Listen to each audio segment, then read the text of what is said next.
जिस वक्त यहाँ तरमीम की जा रही थी, आपके वज़रान ने यहाँ में ये कहा कि हम तरमीम कर रहे हैं, बेंच हम लेके आ रहे हैं। उन्होंने कहा हम जजेस की तादाद बढ़ा रहे हैं। पाकिस्तान में हमारे पास जो जजेस की तादाद मैंने आपको कंपेयर करा के बताया था कि इंडिया में 28 स्टेट से, उनमें 25 हाई कोर्ट से, 1114 उनके केसेस जो जजेस थे हाई कोर्ट के जजेस, लेकिन सुप्रीम कोर्ट के सिर्फ 33 जजेस थे।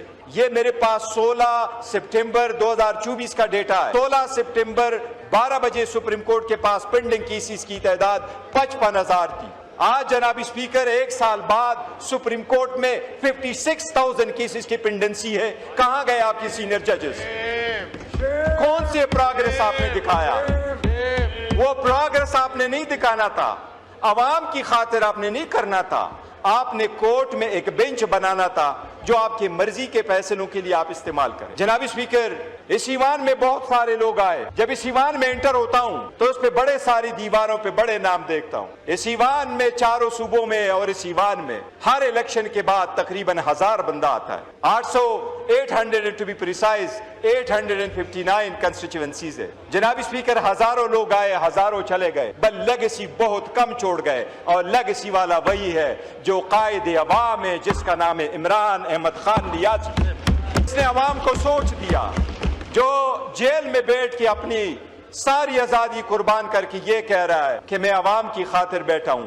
इस बालादस्ती, इस ईवान की बालादस्ती, रूल ऑफ लॉ और कॉन्स्टिट्यूशन की सुप्रीमेसी की खातिर मैं जेल में बैठा हूं। जनाब स्पीकर, इतने सख्त वक्त में ये आईन लाना मैं समझता हूं कौम को डिवाइड करने की है। कोई देर नहीं है, अपने दिन पूरे करो। आपके पास तो वैसे भी मैंडेट ही कोई नहीं था, इतना बहुत है जो आप सीट में बैठ गए, बाकी चीजें किसी कल के लिए छोड़ दे। मिलिट्री कोर्ट्स का ट्रायल जिस वक्त चल रहा था, सुप्रीम कोर्ट में केस था, तो 23/10/2023 को सुप्रीम कोर्ट ने फैसला दिया कि सिविलियन का ट्रायल मिलिट्री कोर्ट्स में नहीं होगा। जनाब स्पीकर, 7 मई 2025 को सुप्रीम कोर्ट के कॉन्स्टिट्यूशनल बेंच ने उसको रिव्यू करके, अपील अलाउ करके इसमें फैसला कर लिया कि नहीं, ट्रायल हो सकता है मिलिट्री। बस सुप्रीम कोर्ट ने एक डायरेक्शन दे दी कि 45 दिन के अंदर अंदर वफाकी हुकूमत लेजिस्लेशन करके वो जो कन्विक्ट है उनको right of appeal they they. Right of appeal देना एक इस्लामी हक है, ये सुप्रीम कोर्ट का ऑर्डर है, उस ऑर्डर को काइंडली इंप्लीमेंट करो। हमने अपोजिशन की तरफ से बिल दिया है कि वो राइट ऑफ अपील दे दे। मैं हुकूमत से दरखास्त करूंगा कि आप इसको right of appeal they they.